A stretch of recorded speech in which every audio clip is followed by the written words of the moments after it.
G'day everyone and welcome back to the Big Bros podcast. My name is Jeremy and welcome if it's your first time joining us on the show. I'm joined by my lovely friend and co-host Ilan. How are we, mates? Very good. How are you? I'm good, mate. Not sure what accent you were going for there, but it was interesting nevertheless, mate. And so has the last month of Big Bros been. So we just wanted to formally welcome everyone if it is your first time joining us, if you are new to our channel, to our show.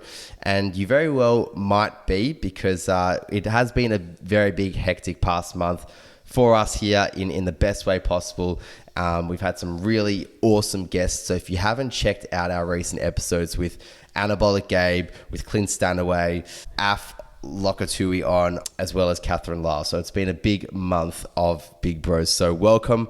And so this is more of just an informal chat. We thought we'd have an informal chat today and talk about the recent things that's been going on in our lives from a personal lens, as well as Big Bros, but more so from a personal lens as well, and what the next few weeks have in store for us as well. Yeah, I think the OG listeners who have been following the podcast for a while know how much I bemoan my studies, and I'm pleased to kind of say that I submitted the final aspect of my coursework. Wow. So what does that mean? What it means is I still have placement, but I'm not doing assignments. So like in your master's course, for anyone who's done like an allied health course, you've got your placement, but you also have the aspect of going to lectures and assignments and shoots, and the assignment portion for me is done. So I can go to placement, do my work, and go home and do other stuff, which isn't an assignment, which is huge. But the big one was actually submitting a thesis, which I don't understand how people do PhDs or doctorates. It is a grueling lifestyle. You really need to love it, but I'm so happy that that's done. How long were you working on it for? Like better part of maybe the last few months, whereas other people may have started it and worked incrementally throughout the last 2 years. But when did you start it though?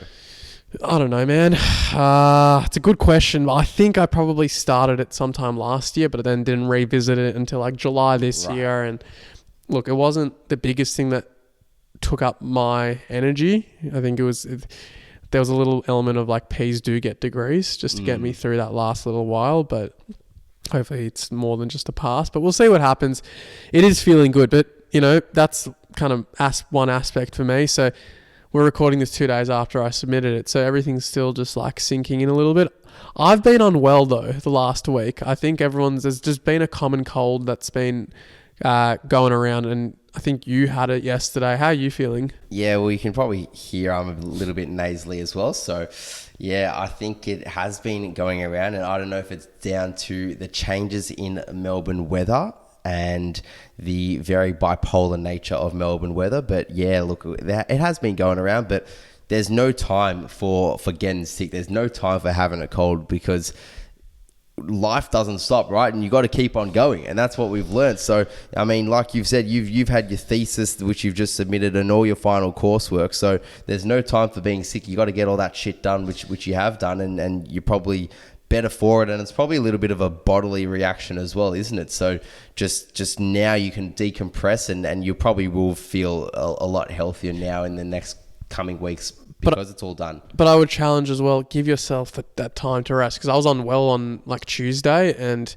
luckily it was cup day, which was annoying because I wanted to see friends, chill, have a barbecue, but obviously got a bit unwell. So the best thing to do if you do get sick, just take one day off if you can. I understand that's not a privilege bestowed on everyone, but if you do have the opportunity, just pump yourself with some vitamin D and C and D, and sleep as much as you can and get that immune system functioning, because honestly, I think that saved me for the 2 days after, because I was pumping a lot of Panadols, but I think if I didn't have that Tuesday to rest and relax, I think I'd be feeling still pretty shit today. But on that note, Jeremy, you got strawberry coming up in a couple of weeks. So you're getting lean for strawberry? You've been harping on about this one off air, mate. I mean, I don't know what the obsession is. Maybe it's just the fact that, as you say, it's like every man and their dog are going to festivals. But it is the nature. It's festival season now in Melbourne. So if you're a music lover like I am, you're going to get amongst it. And as Anabolic Gabe alluded to on the show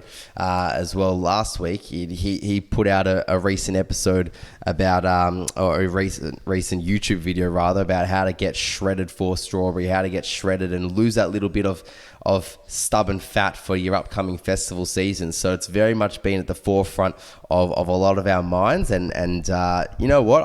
I look forward to it each year. I think we made an episode last year about how I managed to drop, I think it was about 7 kilos in a couple of months as well in the lead up to just feeling a little bit leaner for the summer and for just for the summer and for, for maybe that festival or just that event where you want to feel a little bit better about yourself. So it's come around again. We're already a year down the track, and I find myself doing the same thing. So just trying to cut a little bit of body fat, mate. It's nothing all that deep, but I find the biggest things for me is more so just the diet, just the diet. I'm not an advocate for stopping going out with mates. I'm not an advocate for stopping drinking altogether, because I do enjoy a beer on the weekend with my mates, and that's almost a topic where people think that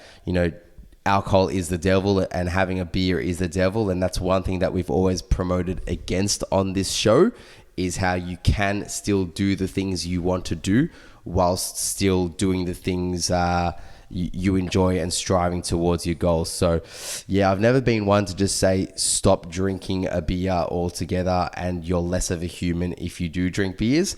We've always promoted the opposite. So that's my mentality with it. So still going out and enjoying my time with my mates, but making those more conscious decisions when it comes to diet more so. So maybe not having as much of a starchy kind of diet as I'd normally have. I love my rices and I could have bowls of rice till the cows come home, but more so now just thinking about those cleaner food choices, those more satiating macronutrients. So, subbing out the rices for sweet potatoes and pumpkins, and subbing out the oats that I would normally have in the morning for just a lot of Greek yogurt and berries. So it's actually not as hard, I feel, as what people make it out to be in terms of losing a little bit of excess fat. And that's just my opinion. I think if you just think about just the substitutes more so and think about making those easy substitutions, and you stick to it, because consistency is the main thing, just sticking to it, then you will notice results and you'll get those results. Yeah, I'm not even going to strawberry, so it's all right, mate. It's not for everyone. No, well, I just don't have the money right now, mate. I'm not money bags like you with your new job. No, I wouldn't say that, mate. That's a bit much. That's a bit much. But it's a compliment. But you do have a new job, and I think that's a pretty. First of all, congratulations are in order, because it's a huge achievement, I think. Thank you, mate. Yeah, no. So I guess that's another little update, and we've always spoken on the show about life transitions, career transitions, coming out of uni and going into full-time work. And this, I guess, it is a milestone in a sense for myself, going from one full-time job to now a new full-time job. I've never had to experience this in my life before. So it is a bit of a rite of passage in a way too, you could call it. So it's been interesting in the sense that I've had to go through the process of interview processes like we've spoken about, where that's not something that I've ever been exposed to much previously before. Experience getting rejected from a few jobs beforehand before landing the one where I'm feels at now. Great, doesn't it? Oh, it's all healthy, and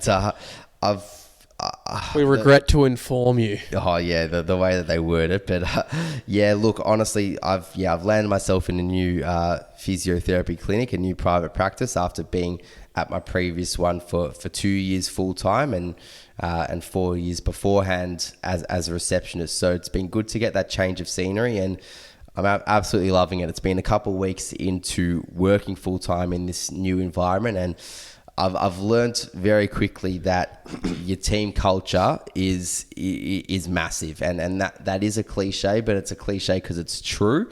If you feel like you're in an environment where you're very much well supported, and you very much not only are well supported, but you feel like you can actually be a human with the people that you're working with. You can talk about those things you get up to on the weekend. You can enjoy having a laugh together, and you don't need to take work all that seriously at all times as well. Obviously, you need to be switched on and be focused when you're there to work. But, having those chats for us, it's, in between patients maybe, or that time after work, those are the things that make a workplace so different to other workplaces, and give you that almost those 1%ers to make you feel like you're excited to go to work, because it is the people at the end of the day. And I just know, firsthand, and also from some of our mates that have spoken about work as well from their perspective, is if you don't have those people in your workplace that you feel like you can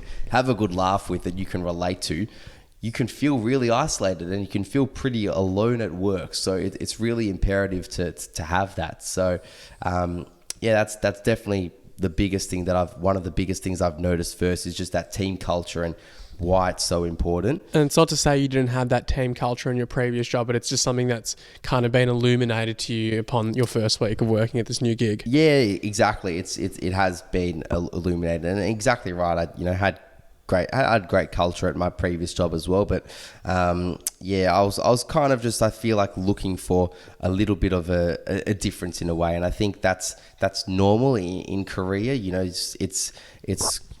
It's normal to I guess go through transitions and to not be in the same place throughout your whole career. But I think naturally, as a worker, you want to feel like you're constantly evolving and constantly progressing. So I think it's a message for you guys listening. If you feel like you've maybe hit a bit of a wall and you are looking for a little bit of that fire reignition again, and you're looking to elevate yourself a little bit more, if you do feel like you're a little bit flat in your workplace, it's not to say that maybe your job altogether should be considered, because that's one thing that happens very frequently, is a lot of people kind of get cold feet in their workplace, and they think that they should just give away the job altogether, that maybe it's not for them. But I think it's the opposite. I don't think it's necessarily the job that should be criticized, but more so the workplace. It might just be a factor that you might just need a fresh start. You might just need a new workplace, and you might just need to be around new people to kind of reinvigorate you again, so that you can go again and be even stronger than you were before, so that you can evolve and be a better version of yourself. It's just like a footy player switching clubs, Look at Christian Petrarca, a long time loyal. We're not talking about that. Bad example. Bad example. But, it's true. Like, a long time loyal player doesn't mean that you're disloyal for leaving, but it just means that, maybe for whatever reason, you've just been flat for a prolonged period of time now, and you're looking for a little bit of that spark again to just elevate you further. And I think that's important in reassessing your current status in workplaces, in your careers, in friendships, and the people you surround yourself with. If you're feeling flat, then something needs to change. Yeah, and I think change can be a really, really good thing as well. And I think sometimes it's okay to embrace it. For me, this change is, to be a little bit vulnerable right now. I've just finished a massive kind of coursework achievement in my line of studies, but there's a part of me now that's thinking, oh crap, what about next year? What about full-time work? Where am I going to work? When am I going to move out? Am I going to have enough money? And, it's a great change, and it's a good problem to have, in my opinion. That's something I've been trying to tell myself. I'm trying to reframe the next few months as an exciting opportunity. It's the problems I wish I had a few years ago. Yeah. Because when I was trying to get into the master's course that I'm finishing up now, I would have actually, because in life, it's just about choosing the problems you're most willing to deal with ultimately, right? It's like, I'd rather have this problem than a different problem. And I think there's an element of excitement, uncertainty, and, knowing everything that we've preached about on this podcast, there's an element of it which is lean into the uncertainty and anxiety. I mean, something I spoke about last year, sorry. And it was a TikTok, and I'm going to shout out that video where I spoke about this kind of tension between, on one hand, I want the money, I want to set up stability, but I also want to travel. And I think you and I have kind of had some really productive and meaningful discussions, both on air and off air, about how you can do that. And one thing I'm really happy about is I'm going away to South Korea and Japan with my partner for about 6 weeks, 5-6 weeks. I know I haven't booked the return flight back, so we're trying to figure out which episodes we're going to have in between, but it's something that's quite important for me, because I think that fear of not traveling, of not seeing the world, it's still in me. And I think since that episode came out, again, I've been in a privileged position where I have been able to go on 2 overseas holidays. There were 2 one was with friends where I was in Southeast Asia and I was backpacking, or quasi backpacking. Definitely stayed in a hotel at one point, so I can't really call myself a backpacker, but irrespective, had that experience. And it's something that I'm trying really hard not to look too far ahead. And that's the main thing. It's like one of the best antidotes to this long-term anxiety is to look at maybe 3 to 6 months ahead. Because if you can do that, you still have enough runway to work around things, but you have enough freedom as well to book stuff in that might be spiritually or nourishing for the soul. And for me, what's nourishing for the soul will be having that bit of adventure where I can disconnect. And I think not necessarily locking myself into a full-time job from finishing studies. And I know some of my peers, I've had really cool conversations with them, and they're like, look, I did my travels in between my studies. I'm just ready to kind of get into the workplace. And all power to them. I've also gotten a lot of great advice, and this is probably for a lot of people out there who hopefully might be in the same position where they are finishing something off and they're in that dilemma. Do they travel after they start working or before they start working? And the most consistent answer I've gotten is, once you start working, it's much more difficult to accrue that leave and go traveling. So I guess there's an element of me that's a little bit nervous about not having something to do, because for the longest time I've had a lot of stuff to do. So seeing what that feels like will be interesting. And I think from there, I'll learn a little bit about myself, about how I deal with that uncertainty of not knowing what I'm going to have on in the next few months. And because I don't have that job lined up, and I think it's completely normal, but I've got maybe that sense of confidence. It will be fine. I don't think that's arrogance. I just think it's previous success or personal evidence might suggest that things will be okay. So leaning into that uncertainty is huge for me right now. Yeah, nice, man. Well, it is that confidence based off of previous exposure. And you mentioned it before about choosing the problem. And think about a couple of years ago where your biggest problem was probably, am I going to get into the masters? Am I going to get into the masters? Now you got into the clinical masters of psychology, and now your biggest problem is thinking about, am I going to get that full-time work gig? Am I going to get that full-time work gig? And it's always evolving to a new problem, but you've always worked it out, and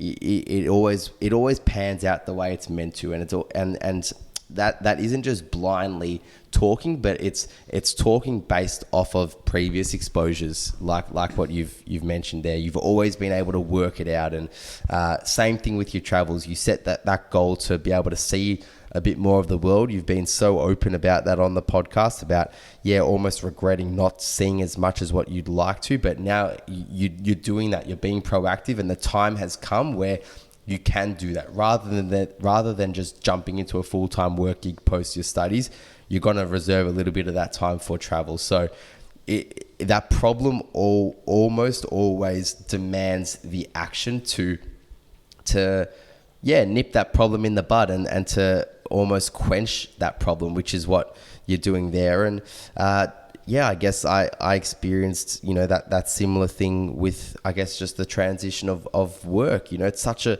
privileged position to be in, to get the opportunity to find another full-time work opportunity. But, I was also worried about not being able to find one that would suit me. And when you get rejected a couple times as well from workplaces, you think, fuck, am I going to get that gig? And am I going to get that gig that actually aligns with me? Because, for example, for me as a physiotherapist, there are so many factors that you have to consider as to what workplace will be best suited for you. I mean, for me, geographical location is one. Like, I don't necessarily want to be, I didn't want to necessarily be driving long distances to a workplace. I wanted to be in a workplace that is pretty close to me. And then another factor was the actual physio clinic itself. Is it too small, or is it big enough for me? Is it too big for me?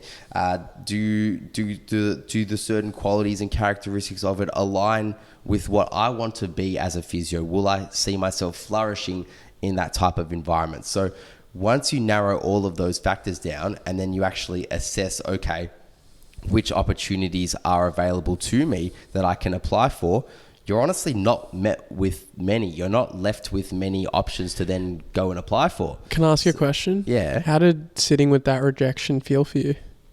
Of being rejected from maybe the first couple of offers? Yeah. Honestly, fine, because I always backed myself that I would find the place that is going to be fitting for me. And that's exactly how it's panned out. It's knowing that this is happening for a reason, in a way. The reason why I'm not going to be here is for a better reason. And I don't think that is just blind positivity and blind hope and faith. I think it's based off of past exposures and based off of my value set and my characteristic set, and knowing that I wouldn't choose something if it didn't feel right, if it didn't feel good for me. It's just like relationships, like what we've spoken about recently as well. It's like you're not going to just settle for something that doesn't feel right for you. You're going to be very strategic about it, and you're going to make sure that your values align with it before you sign the dotted line and say yes. At any point though, and you may have not experienced this, but I'd still be interested to know, was there any element of you that did feel a little bit bruised, a little bit like, oh, do they not think I'm good enough for a position? Like, I've interviewed here and wow, like they rejected me. Was there was no part of you, even if it's a part that you could have coped with maybe 5-10 minutes later after some positive self-talk, but was there no kind of automatic feeling that came up for you being like, damn, like they really thought I wasn't good enough? Because I think a lot of our listeners who might be in that post-uni, early first job market, they might be experiencing a lot of that. They might be struggling. It's a hard market out there. I'd say more so than I didn't ever have feelings of feeling a sense of, am I good enough for this? Because I was lucky from the couple of places I originally heard rejection from, they were honest as to why. And those came back down to the same thing. It was back down to level of experience. So it was basically saying that they had gone ahead to choose someone with more years of experience than me. And not necessarily years, it was also maybe a mixture of experiences. So understanding that made it very... understanding Sure. for me. So I didn't feel bruised in any way. I was just like, yep, this is what it is. This is just what's happening. You're competing with other people that are going to be more experienced than you. So you can't do anything about that. All you can do is control what you're delivering to them in the interview, and maybe that comes down to more of your soft skills, more of your personal skills. And this doesn't necessarily just go for allied health, but this can go for any job. You're always going to be competing with that person that has more years on you. But what you might have that they might not have is that maybe more so those soft skills, more so that empathy, more so that compassion, more so that enthusiasm, that bubbliness about you, that almost human aspect to you. Because a lot of people just... Youthful exuberance. Is massive. Because people are going to hire someone that they want to actually spend 38 hours of the week with. Because that's the honest truth. You know, yes, you can be good at your skills, but are you really that much better than someone else at the same type of skill? You might be based on levels of experience, but I think the key factors and the key point of difference is your character and is your personality. That's what people are probably looking to hire a little bit more so is, are you someone that they can tolerate being with for 38 hours a week? Can they have a beer with you as a good litmus test? I love that. Before we wrap up the episode, I've just had a bit of an idea in my mind. For anyone who's been watching or following us on socials, you'll notice that our recent guests, I think we started it potentially with Tom Morris back in June, have been receiving a muffin. And credit to Jeremy's mum, who is a amazing baker, and she makes the best desserts and sweets. And I think our guests literally go home feeling sweeter than they did coming in. We have now introduced a new segment, and you'll see it on our latest episode with Annabella Gabe, which is called, I think, the sweet spot element, where we ask what's a sweet moment that's happened in the last 5-10 years or whatever. I want to ask you, Jeremy, what's one sweet thing that's happened in the last week for you? One sweet thing. Oh, I think it's been how welcoming everyone's been to me in the new workplace. I've had a great time starting in my new job, in my new physio clinic. But with that has also come a lot of new challenges. I've essentially, my caseload has essentially doubled. I was, used to seeing maybe 5 patients a day. I'm now around, seeing more so around that 10 mark a day, 10 people a day. So with that comes a lot of challenges as well. And you got to be a lot more switched on. But I can't say how thankful I am enough to the people in the clinic with me that are just, checking in with me saying, mate, how you going? How are you finding the start? Is there anything that we can do to make you feel even more comfortable? And it hasn't needed to be anything too deep, but just that sense of checking in, that sense of that support, that compassion that I've been feeling from others around me. That's been the sweetest moment for me in the past week, because it's very easy to just in any office, in any workplace, feel like you're kind of just alone and doing it amongst a big team, but still alone. But feeling those regular check-ins, feeling that sense of support and love from those around me, even if it is just those couple minute check-ins and just saying, how you going, mate? You're killing it. You're doing a great job. People are loving getting to know you, whatever it is. They make a big difference. So that's been my little sweet spot. And yeah, what's been yours, mate? Well, firstly, thank you for sharing that. It was actually really beautiful. And I think it speaks to the importance of new environments and settling in and, taking note of the people there who actually want you to do well and care about you. So I appreciate you sharing that. It's hard to go past, well, there's 2 things. There was all the honey that I was having to try and soothe a very irritable throat. But I guess more on an emotional level, it was definitely submitting that thesis and closing down the copious amounts of tabs on the Google Chrome and knowing that it's all done. It's all done, assuming I haven't failed, which I don't think I have. Haven't before at uni. Hopefully it doesn't start with the thesis. But yeah, man, there was something really sweet. And I really told myself, once you do submit, just take 5-10 minutes. Don't really tell anyone. Just kind of just sit there and just reflect. And I did that. And it was weird. It was a bit uncomfortable because I was so tempted to call my partner and say hey, I've done it. I finished it. It's all submitted.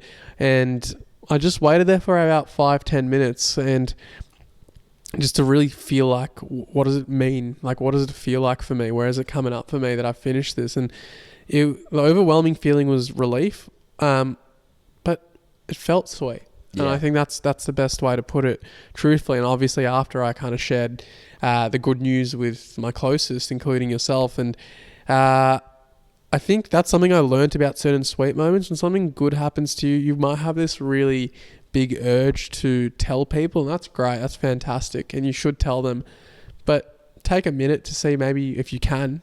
There's no right way to do this, but see where it comes up for you. Because I think there's something really cool about having a memory where you can identify how you remembered it. I remember uni related, but when I got my master's offer, I remember just sitting on a cushion in my study on the floor on my phone, checking my emails and getting it. And I just remember instantly telling my parents, but part of me was I wish I kind of waited a minute just to sit with it and be wow, this is happening. Yeah. To zoom out. So I don't know, something I like that. Something to finish off on. But guys, I hope you have enjoyed this kind of more free flowing, off the cuff Big Bros episode. We certainly have enjoyed it. At least I have, and I reckon we'll do a bit more of these in the future. So let us know what you think. If you have any suggestions on the types of things we should talk about in these off-the-cuff episodes, we're more than happy to. But thought that would be something we do this week. So any final thoughts or words from you, Jeremy? Nah, mate, just more sweet moments to come for all of us going into summer, I'm sure. So let us know your sweet moment of the week. How about that? Let us know your sweet moment. If you are listening and you've made it this far, let us know your sweet moment, and we'll shout those out on the story too. And on that note, guys, have an awesome and blessed rest of your week. Ciao. Bye.